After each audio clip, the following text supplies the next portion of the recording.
Hello guys, welcome back to the channel. तो आज हम देखेंगे हाइड्रेशन थेरेपी। तो हाइड्रेशन थेरेपी का मतलब सिंपल सा ये होता है जब पेशेंट बहुत ज़्यादा डिहाइड्रेटेड हो जाता है, लाइक उसका वाटर लॉस हो जाता है। हम बोल सकते हैं लूज मोशन, वॉमिटिंग या बहुत ज़्यादा, या उसका इनटेक कम है तब। तो इनटेक और आउटपुट को बैलेंस अगर देखा जाए तो अगर वो नेगेटिव बैलेंस में बहुत ज़्यादा जा रहा है, इसका मतलब कि इनटेक कम है और आउटपुट ज़्यादा है, तब हम हाइड्रेशन थेरेपी देते हैं। हाइड्रेशन थेरेपी हम इसके लिए भी दे सकते हैं ताकि पेशेंट को रिहाइड्रेट कर पाए, या तो फिर कभी कभी लॉन्ग टर्म अगर हमें एंटीबायोटिक्स देना है पेशेंट को तभी भी यूज़ किया जाता है। कीमोथेरेपी देना है तभी भी हाइड्रेशन थेरेपी यूज़ किया जाता है। तो हम देखेंगे वेज क्या क्या रहते हैं हाइड्रेशन थेरेपी देने के लिए। हाइड्रेशन थेरेपी देने के लिए हमें कुछ इक्विपमेंट्स की ज़रूरत पड़ती है। तो फर्स्ट इज़ पेरीफेरल। तो पेरीफेरल हम आईवी कैनुलास डाल सकते हैं, जिसको हम इंट्राफिक्स भी बोलते हैं या कैनुला भी बोलते हैं वो। फिर सेंट्रली जाती है, तो सेंट्रली रहता है पीआईसीसी लाइन, जिसको पिक लाइन बोलते हैं, that is peripheral inserted central catheter. Then central line होते हैं।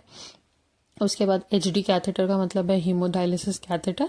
And then chemoports. कीमोपोड्स जो कीमोथेरेपी के पेशेंट्स रहते हैं उनको लगता है, सेम जैसे पेसमेकर होता है वैसे रहता है, राउंड शेप में। लाइक हम बोल सकते हैं हमारे यहाँ का 2 रुपए का जो सिक्का होता है उसके हिसाब से रहता है। पेसमेकर हमेशा याद रखना लेफ्ट साइड लगता है, कीमोपोट हमेशा राइट साइड रहता है, ताकि अगर अनकॉन्शियस पेशेंट और वो हिस्ट्री नहीं दे पा रहा है तो आपको पता रहे लोकेशन के हिसाब से देखिए कौन सा इक्विपमेंट कहाँ पे प्लेस्ड है।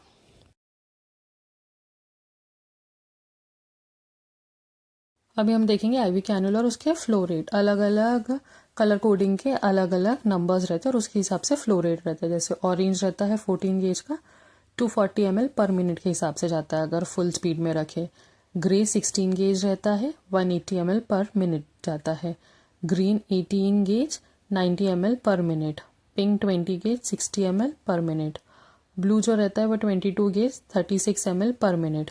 Yellow 24 gauge 20 ml per minute. Violet 26 gauge 13 ml per minute. जो येलो और वायलेट रहता है हम मोस्ट प्रोबेबली पीडियाट्रिक केसेस और न्यूनेट में लगाते हैं।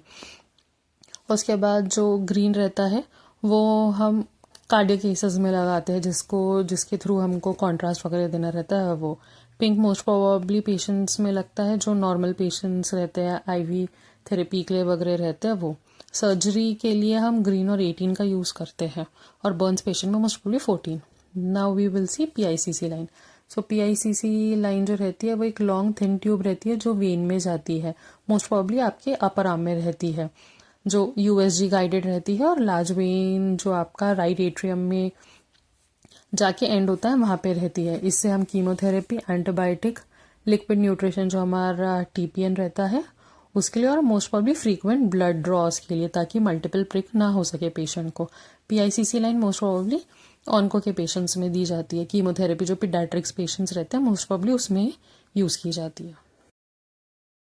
नेक्स्ट हम देखेंगे सेंट्रल लाइन। तो सेंट्रल लाइन डबल लूमेन और ट्रिपल लूमेन के रहते हैं, जो कि जाती है जुगुलर वेन, आपकी सबक्लेवियन वेन और फीमोरल वेन से। तो फीमोरल राइट और लेफ्ट, सबक्लेवियन राइट और लेफ्ट, और जुगुलर जो रहती है उससे जाती है। इंटर जो जुगुलर रहती है, इंटरनल जुगुलर, उससे हम सेंट्रल लाइन डालते हैं। एक्सटर्नल जुगुलर से आईवी कैनुला डालते हैं। ओके, सो दोनों नेक के आजू बाजू 2 पेयर ऑफ वेन रहती है, इंटरनल जुगुलर और external jugular. Internal central catheter के लिए यूज़ की जाती है, और जो एक्सटर्नल रहती है वो हम आईवी कैनुला डालते हैं 18 गेज या 16 गेज। नेक्स्ट है आपका हीमोडायलिसिस कैथेटर। तो हीमोडायलिसिस कैथेटर एक फ्लेक्सिबल ट्यूब रहती है जो लार्ज वेन में जाती है, लाइक वापस से राइट एट्रियम में एंड होती है। लाइफ सपोर्ट सिस्टम रहता है जो फिल्टर वेस्ट करती है डायलिसिस टाइम पे, जबकि पेशेंट को सीकेडी रहता है तब हम यूज़ करते हैं। तो ये टनल कैथेटर के थ्रू में आती है। टनल कैथेटर का मतलब है कि एक टनल रहता है स्किन के नीचे, तो वो स्किन के नीचे से जाती है, जिसको टनल कैथेटर। तो टनल्ड भी होती है, नॉन टनल्ड भी होती है, डिपेंड करता है कि कौन सी आपकी फिजिशियन आपको डालना चाहता है, लेकिन ये मोस्ट प्रोबेबली हीमोडायलिसिस के लिए ही यूज़ की जाती है। नेक्स्ट है आपका कीमोपोर्ट। तो कीमोपोर्ट को पोटा कैथ भी बोलते हैं। इम्प्लांटेड डिवाइस रहता है, थिन ट्यूब कैथेटर जो कनेक्ट करता है लार्ज वेन में, जो आपका वापस से राइट एट्रियम में ओपन होती है, यूजुअली चेस्ट में रहती है, जो कि है right side of the chest. जैसे कि मैंने बताया ये कीमो पेशेंट्स के लिए यूज़ की जाती है और इसको यूज़ होने के पहले अच्छे से क्लीन वगैरह करते हैं और उसकी पेटेंसी मेंटेन रखते हैं, और क्लोज यूज़ होने के बाद वापस से हेपारिन लॉक करके फ्लश करते हैं 10 ml और उसको अच्छे से ड्रेसिंग, मोस्ट प्रॉब्ली जो स्पेशलाइज्ड ऑन्को नर्सेज रहती है वही इसकी ड्रेसिंग करती है। तो ये पोर्ट रहता है, उसके बाद पोटा नीडल रहती है, नीडल डाल के वो एक्सटेंशन के साथ हम उसको यूज़ करते हैं। ओके, के बाद हम देखेंगे इंट्रावीनस फ्लूइड कैलकुलेशन। सो फ्लूइड अगर हमें ml पर मिनट देखना है कितना जा रहा है, तो अमाउंट ऑफ फ्लूइड ml में लेना है into drop factor upon time in minutes. Drop factor अगर अडल्ट है तो 16 या 18 लेते हैं, जिसको मैक्रो ड्रॉप बोलते हैं। आप ड्रॉप के मॉलिक्यूल्स देख सकते हो बड़े हैं। और ड्रॉप फैक्टर अगर पीडियाट्रिक है तो 60 लेते हैं, माइक्रो मतलब छोटा जो ड्रॉप रहता है उसकी रेट ज़्यादा रहती है, बड़े ड्रॉप्स की रेट कम रहती है। डिपेंड करता है कि आप क्या ले रहे हो। कभी कभी आईवी सेट के पीछे आप देख सकते हो कि वहां पे लिखा रहता है 20 या 16, 18, जो भी लिखा है आईवी कैन्युला की जो सेट है, आपकी आईवी सेट है, उसके पीछे जो लिखा है वही सेम फैक्टर लेना। अगर नहीं है तो हम 16 या 18 ले सकते हैं।